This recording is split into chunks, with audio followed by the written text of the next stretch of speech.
Hello বন্ধুরা, আশা করি সবাই ভালো আছেন। কম্পিউটার শিক্ষা 24 চ্যানেলে আপনাদেরকে স্বাগতম।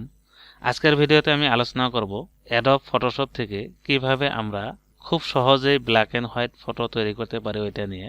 তো আসুন ভিডিওটি শুরু করি। প্রথমে আমরা ফটোশপ ওপেন করে নেব। তো স্টার্ট বাটনে যাওয়ার পর আপনাদের যেটা ফটোশপ ভার্সন রয়েছে ওইটা ওপেন করে নেবেন। আমার এখানে অ্যাডব ফটোশপ 7.0 রয়েছে, তো আমি এটা ওপেন করি। তো ফটোশপ ওপেন হওয়ার পরে আমরা ফাইলে যাওয়ার পর এখানে ওপেনে যাব। তো ওপেনে যাওয়ার পর আপনারা যে জায়গায় ফটো রেখেছেন ওই জায়গা থেকে ওপেন করে নেবেন। তো আমার এখানে ফটো ফোল্ডারে ফটো রয়েছে, তো ফটো ফোল্ডারটি ওপেন রয়েছে। তো আমি এখান থেকে একটি ফটো নিয়ে নেব। তো ধরে নিলাম এই ফটোটি নেব। তো এই ফটোটি ওপেন করার পর আমরা কি করব, একটি নিউ পেজ নিয়ে নেব। তো ফাইলে যাওয়ার পর এখানে নিউ ক্লিক করব।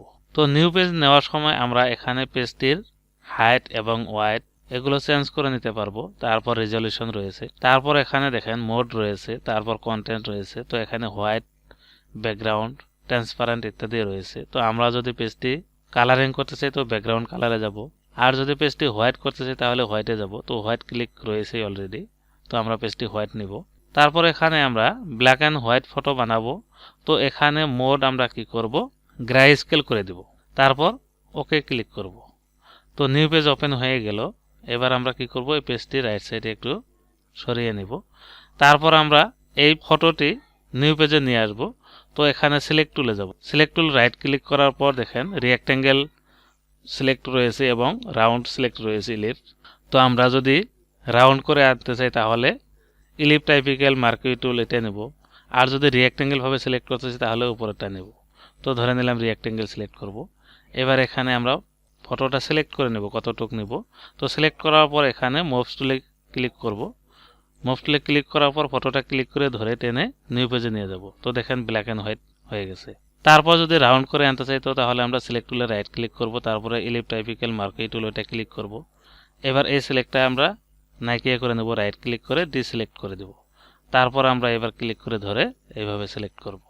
সিলেক্ট করার পর মুভস টুলে ক্লিক করব, তারপর ক্লিক করে ধরে টেনে নিউ পেজে নিয়ে আসব। তো দেখেন ব্ল্যাক এন্ড হোয়াইট হয়ে গেছে। এবার এখান থেকে আমরা ফটোটা চাইলে কপি করতে পারি, ছোট বড় করতে পারি। তো এইভাবে টেনে ছোট বড় করতে পারি। তো ছোট বড় করার পর আমরা কি করব, মুভস টুলে ক্লিক করব। ক্লিক করার পর অ্যাপ্লাই করে দেব। তাহলে আমরা যদি ছোট করে ছোট রয়ে যাবে, যদি বড় করি তখন বড় রয়ে যাবে। আর যদি এখান থেকে অ্যাপ্লাই ক্লিক না করি তাহলে কি হবে, দেখেন ধরে নিলাম আরো একটু বড় করে নিলাম। এবার যদি আমরা মুভস টুলে ক্লিক করে অ্যাপ্লাই না মারি তো ধরে নিলাম আমরা এই পিকচারে কাজ করব। তো এখানে ক্লিক, তো দেখেন পিকচারটি আগে যেরকম ছিল সাইজ ওইরকম হয়ে গেছে। তো তাহলে আমরা বুঝে নিলাম কি করব, আমরা যখন পিকচারটি ছোট বড় করব তখন আমরা কি করব, মাউস টুলে ক্লিক করে অ্যাপ্লাই ক্লিক করব। এবার আর কম বেশি হবে না। দেখেন এবার আমরা যে পিকচারে ক্লিক করি না কেন ওই পিকচারটি আমরা যেরকম সাইজ করে নিচ্ছি ওইরকমই রয়ে যাবে। তো ধরে নিলাম আমরা পিকচারটি ছোট করে নেব, তারপর মাউস টুলে ক্লিক করব, তারপর অ্যাপ্লাই ক্লিক করব। তো এইভাবে আমরা অ্যাডব ফটোশপ থেকে ব্ল্যাক অ্যান্ড হোয়াইট ফটো তৈরি করতে পারি। তো আজকাল অবশ্য ব্ল্যাক অ্যান্ড ফটো ওইরকম প্রয়োজন নেই, সব ক্ষেত্রে কালারিং ফটো ইউজ হয়। তো যখন আপনাদের প্রয়োজন হবে ব্ল্যাক অ্যান্ড হোয়াইট তো তখন এইভাবে আপনারা অ্যাডব ফটোশপ থেকে ব্ল্যাক অ্যান্ড হোয়াইট ফটো তৈরি করে নিতে পারবেন। তো আজকের টপিক্সের আলোচনা এতটুকুই। আশা করি ভিডিওটা ভালো লেগেছে। তো ভিডিওটা ভালো লাগলে লাইক করবেন, কমেন্ট করে মতামত জানাবেন, বন্ধুদের সাথে শেয়ার করবেন এবং পরবর্তী এই ধরনের টিউটোরিয়াল পাওয়ার জন্য চ্যানেলটি অবশ্যই সাবস্ক্রাইব করে নেবেন।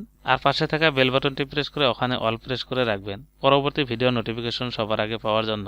Thank you.